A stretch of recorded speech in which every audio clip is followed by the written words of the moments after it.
काही पदाची लढाई नाही आहे, ही कुठं सत्तेची लढाई नाही आहे, सामान्य माणसाची सेवा करायची. काने साहेबांना सांगितलं अपंगाचं दैवत, लय बेकार वाटलं.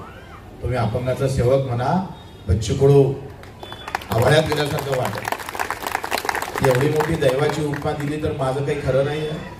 मग माझ्यासमोर नारळ फोडा लागल, हार टाका लागल, उपवास करावा लागल, यज्ञ करावं लागल, मग बच्चू कडू पावन नाही जमणार आहे. दैवत देव, जिवंत माणूस काही दैवत उद्याही होऊ शकत नाही.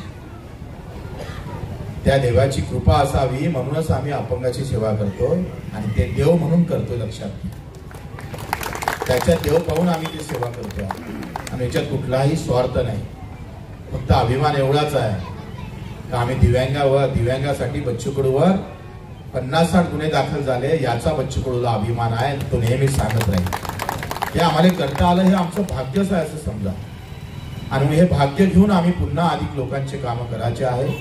आपण सुद्धा सगळ्या कार्यकर्त्यांनी, तुम्ही कुठल्याही पक्षात राहा, कुठेही जा, पण सामान्य माणसाला विसरू नको. चाहे तू कितना भी बड़ा हो जाए, लेकिन तू जहां से उठा था उसको कभी नहीं भूलना है. आप त्या सामान्य माणसाच्या सेवेमध्येच अखेर आपण पाहतोय या देशाची सेवा आहे, या राष्ट्राची सेवा आहे. स्वातंत्र्यपूर्वी काळात आम्ही पाहतोय छातीवर गोळी घ्यायला लागत होते आणि झेंडा घेऊन भारत माता की जय म्हणायला लागत होते. केवढं कठीण काम होतं. छत्रपती शिवरायांच्या हातात काळामध्ये आम्ही पाहतोय कधी जीव जाईल माहित नाही. तानाजी पत्रिक घ्यायला आला, तानाजी पत्रिक द्यायला आले का रायबाचं लग्न आहे आणि छत्रपतीनं सांगितलं कोणाला अजून बाकी आहे. तानाजीनं सांगितलं रायबाचं लग्न दूर होईल, कोणाला घेतल्याशिवाय लग्न होणार नाही. पहिले कोणाला घेऊ. माहित होतं का उद्या मरण आपल्या दारी आहे. प्रत्येक जण मरासाठी तर रांगेत लागला होता छत्रपतीच्या समोर. माहित होतं का या लढाईमध्ये माझा जीव जाणार. असा कोणता राजा आहे जगामध्ये का तिथलं सैनिक आम्ही पाहतोय मरा. तो मुद्दा बाहेर काढाल, पण इथं भोंग्याचा मुद्दा येतं. हे या देशात सगळ्यात मोठं दुःख आहे. लक्षात, आपण अजूनही धर्म आणि जातीचा तेढ निर्माण करून सामान्य माणसाचा आवाज दाबण्याचा प्रयत्न होता. जो अधिक कष्ट करतं, तुमचा आमचा सगळा आवाज कुठेतरी विभागून दुसऱ्या मार्गावर नेण्याचं काम करत आहे. तो राजकीय पक्ष कोणता आहे मला माहित नाही. इथं कुठल्या जातीचे लोक बसले, कुठल्या धर्माचे लोक बसले, कुठल्या प्रांताचे लोक बसले हे माहित नाही. पण तुमच्या चेहऱ्यावर पाहिल्यानंतर मला हे नक्की माहित आहे इथं कष्टकरी माणूस बसला आहे. मात्र आता अकोल्याची मंडळी आली, काही लोक आमच्याकडे आले, सगळे त्रासून आलेले खेड्यापाड्यात. कोणी युपीतून आलं असेल, कोणी गुजरात मधून आलं असेल, कोणी बिहार मधून आलं असेल, कोणी महाराष्ट्राच्या कानाकोपऱ्यातून आलं असेल. तिथं जमत नाही, भागत नाही म्हणून तो इथं आला.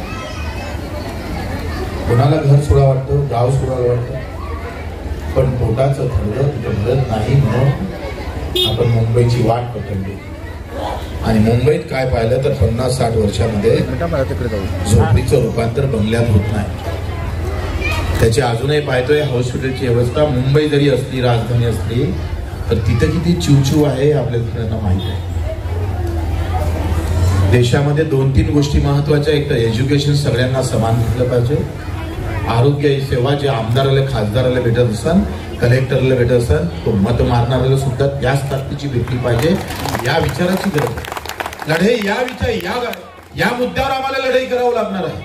आणि जेव्हा एखाद्या अधिकाऱ्याचा, आमदाराचा, खासदाराचा किमान वेतन काढतोय, वेतन श्रेणी काढतोय, मी त्या दिवशी सभागृहामध्ये बोललोय का एखाद्या अधिकारी कर्मचाऱ्याचं वेतन ठरवताना त्याला खायला किती पैसे लागते महिन्याचे, तर 5 किलो मटण लागते, 90 अंडे लागते, 2.5 किलो मासोळी लागते, 42 किलो तांदूळ लागते. आणि गरीबाला मात्र 3 किलो धान्य देऊन आणि 1 किलो तांदूळ देऊन संपून टाकते.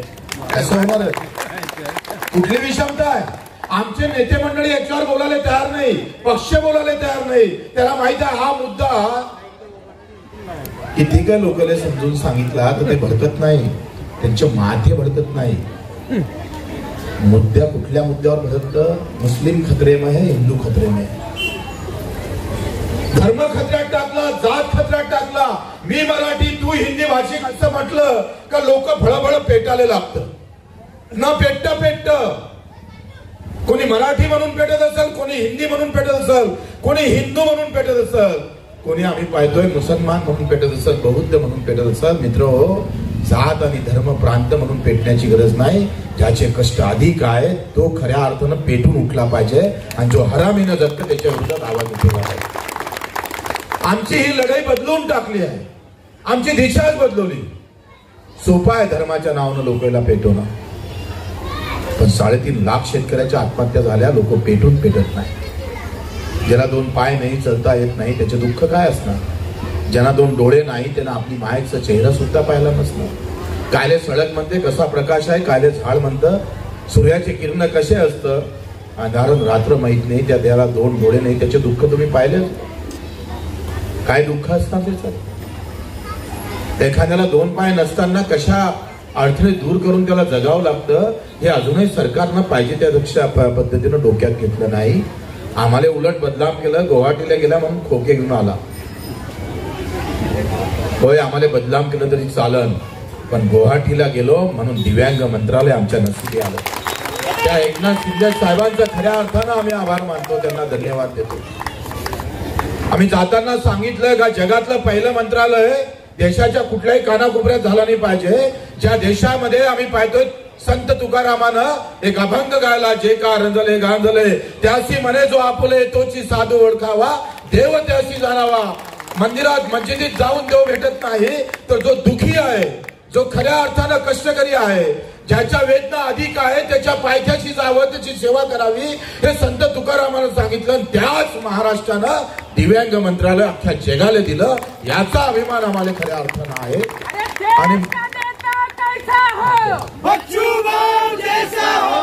आणि म्हणून आपण सांगतोय का ही जी काही आम्ही गेल्या कित्येक वर्षापासून काम करतोय, 350 गुन्हे दाखल आहे आमच्यावर. 350 गुन्हे.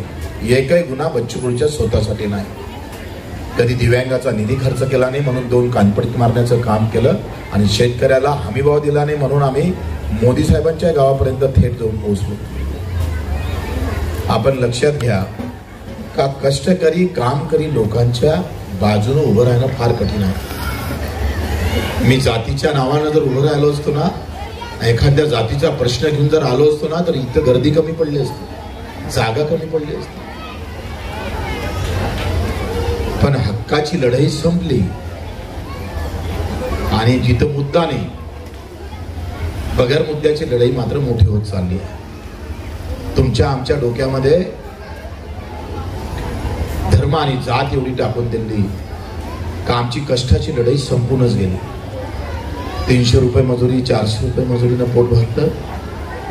आम्हाला 2.5 लाख रुपये महिना आहे तरी पेन्शन भेटणारच आहे, आणि आम्ही गेलो तर आमच्या घरच्याला पण भेटणार आहे. तुमची काय अवस्था आहे? मग मजूर, शेतकरी, कामगार, वडापावाला याने काही 70 नंतर पोट नसते का? 70व्या वर्षी अपंगाचं पोट संपून जातं. अरे तुम्हाला पोट आहे तसं सगळ्यांना पोट आहे.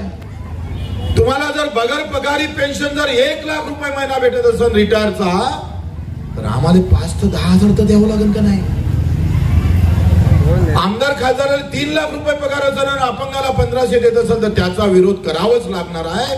तुम्हाला आम्हाला उभंच राहावं लागेल. ही लढाई विषमतेच्या विरोधातली आहे. आणि मी जिथं जिथं बोललोय ते कष्टकरी कामकरी खऱ्या अर्थानं मेहनत करणारा, ज्याच्या घराचा प्रश्न अजूनही मिटला नाही. देऊन सरकार 2.5 लाखाचं घर देते, आणि काही लोकांचा संडास पाहिला तर 5 लाखाचा असतं. आमचं घर 2.5 लाखाचं आणि श्रीमंताचं घर संडास 5 लाखाचं. कोणत्या युगात जातोय आपण?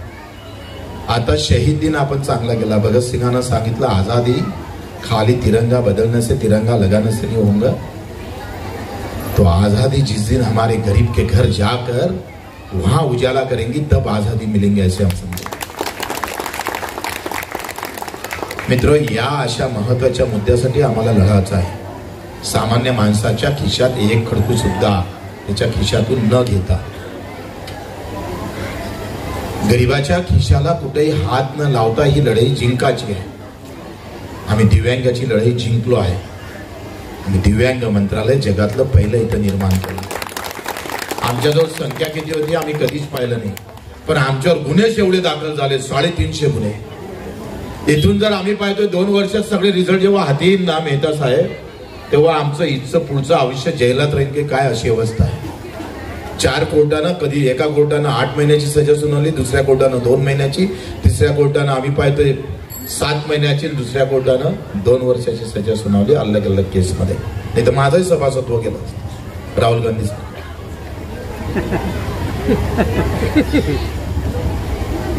आपण एक लक्षात घेतलं पाहिजे का तुम्ही आम्ही जेव्हा एकत्र होतो तेव्हा कष्ट करणाऱ्याची जात निर्माण झाली पाहिजे, त्याचा एक धर्म तयार झाला पाहिजे. जो अधिक कष्ट करतं, अधिक मेहनत करतं, ज्याचं जगणं कठीण झालं, त्यानं एकत्र होण्याची गरज आहे. पण तुम्ही एकत्र होत नाही मला माहित आहे, कारण तुम्ही धर्माच्या नावानं जेवढं भडकता जातं. आमची तर एक नेता आला, त्यानं सांगितलं आम्ही प्रत्येकाची भाषणं युट्यूबवर जर आपण पाहिलं तर धर्मच खतऱ्यात टाकून देतो. धर्म कधीच खतऱ्यात नसतं. नेता खतऱ्यात आला का धर्म खतऱ्यात आला असं म्हणून समजून घे. तो धर्माने खतऱ्यात टाकतं आणि त्याचं काम जमून टाकतं. आणि म्हणून ही लढाई लढताना आज जो कार्यक्रम इथं घेतलेला आहे, छत्रपती शिवरायानं जे स्वराज्य निर्माण केलं ते काही एक जात पात धर्म पंथ म्हणून नाही निर्माण केलं. ते रयतेचं राज्य होतं. शेतकऱ्याच्या पिकाच्या देठाले सुद्धा हात लावता कामा नये. एखादा जर सैनिकाचे हात तुटले, पाय तुटले, तर त्याचं अख्खं आयुष्य उभं करण्याचं काम स्वराज्यातून चालत होतं. हे राज्य छत्रपती शिवरायाचं होतं. तिथं धर्म आणि जात याला कुठेही वाव नव्हता. अशा छत्रपती शिवरायाच्या महाराष्ट्रामध्ये पुन्हा एक क्रांतीचं पाऊल आपण टाकू. जिथं जिथं अधिक कष्ट आहे, अधिक वेदना आहे, त्याच्या घरापर्यंत जाऊ. त्याच्या घरापर्यंत जाऊन सेवा करू. हे काम कठीण आहे. एखाद्याची शस्त्रक्रिया करणं, एखाद्याला दवाखान्यात घेऊन जाणं, त्याला रक्तदान करणं, त्याला पैसे जमा करून देणं, हे काम कठीण आहे. पण धर्माच्या नावावर तलवार काढून एखाद्याच्या छातळ्यात मारणं फार सोपं आहे. उसमें कोई दम नाही लगता. अरे कित्येक जणांना बायका पेटून टाकल्या. कुठं हिंमत लागली. इथून जर मशीन गन घेतली तर भात उडून जातो आपण सगळे एका मिनिटात. पण त्याला वेळ लागत नाही. मर्द वो नहीं होता जो तलवार लेकर किसी की जान लेता है. मर्द वही होता है जो अपना हाथ आगे करके खून दान करता है. वो मर्द होता है जो औरों की जिंदगी बचाता है. आमचे भाषण तर भडकाऊच असतं. याचे डोके फोडा, त्याचे डोके फोडा आणि मले सत्तेवर बसवा. सामान्य माणसं दंगलीमध्ये कोणता अंबानी अदानीचं पोरगं मेलं, कोणत्या नेत्याचं पोरगं मेलं सांगा. तुमच्या आमच्या पाणटपड्या झडलेल्या दिसतं. महाल कधीच जळले नाही. झेंडे तुमच्या हाती दिले आणि सत्ता मात्र आमच्या हाती आली. धर्माच्या नावावर भडकवले आणि भडकवता सत्ता पण आली. एखादी मस्जिद किती काही मोठी बांधली तर या एरियाचा विकास होईल असं वाटतं. त्याच्यापेक्षा टपारं मंदिर बांधलं म्हणजे तुमचे आमचे प्रश्न मिटणार आहे का? नाही मिटणार आहे. गरज ज्याची आहे त्याच्यासाठी धावता आलं पाहिजे. आणि म्हणून आता आम्ही कालच शिंदे साहेबांना भेटलो. म्हटलं मंत्रीपद करा तेव्हा करा, नोका करू, आम्हाला त्याची काही पर्वा नाही आहे. पण दिव्यांग मंत्रालय झालं ते घरापर्यंत गेलं पाहिजे. म्हणून आम्ही आता 14 एप्रिल बाबासाहेब आंबेडकर जयंतीच्या माध्यमातून महाराष्ट्रभर फिरणार. सगळे कलेक्टर आयुक्त सगळेले घेऊन, ज्याला 2 पाय नाही, हात नाही, काही दिव्यांग इथं आहे त्याला ऐकायलाच येत नाही. काय भोंग्याचं करायचं? ऐकायलाच नाही येत. कितीक लोक आहे इथं त्याला खाण्यापिण्याची भाषा समजते. ते इथं सगळे आपसात गोष्टी करून आले. त्यांना काही समजत नाही. क्या बात कर रहा हूं कुछ पता नाही. बरोबर आहे. मग तुम्ही लाऊडस्पीकरचं बोलता, इथं ऐकायलाच येत नाही. काय लाऊडस्पीकरचं सांगताय आम्हाला? अरे दुःख काही वेगळे आहे, तुमचं भाषण काही वेगळंच आहे, तुमचे मुद्दे काही वेगळेच आहे. आणि म्हणून अशा दुःखितांपर्यंत आम्हाला जायचं आहे. आणि मी 36 जिल्हे, प्रत्येक जिल्ह्याला एक पूर्ण दिवस देऊन त्याच्या तक्रारीचं निपटारा करूनच बचकरू आपण. प्रश्न मतदारसंघाचा नाही आहे, पार्टीचा नाही आहे. मी सांगतो, इथे जेव्हा आम्ही अपंग दिव्यांग बांधवाला पाहत बसलो तेव्हा आमच्यात ऊर्जा आली, प्रेरणा आली. किती मतं आम्हाला भेटन नाही भेटन याच्यासाठी आपण हे काम नाही करत. आम्ही काम तुमचं करू, मत तुम्ही तुमच्या मतानं मारा, त्याची आम्हाला काही गरज नाही आहे. काम केलं म्हणून मत आम्हालाच मारावं, ही हुकुमशाही है, गुलामी कुठेही पत्करू नका, त्याची गरज आहे नाही. हमने काम किया यार फिर हमको वोट मार दे, तो तेरा बाप का राज है साले, तेने क्या घर से किया है? तेरे को खुजली था इसलिए आया था इधर. प्रश्न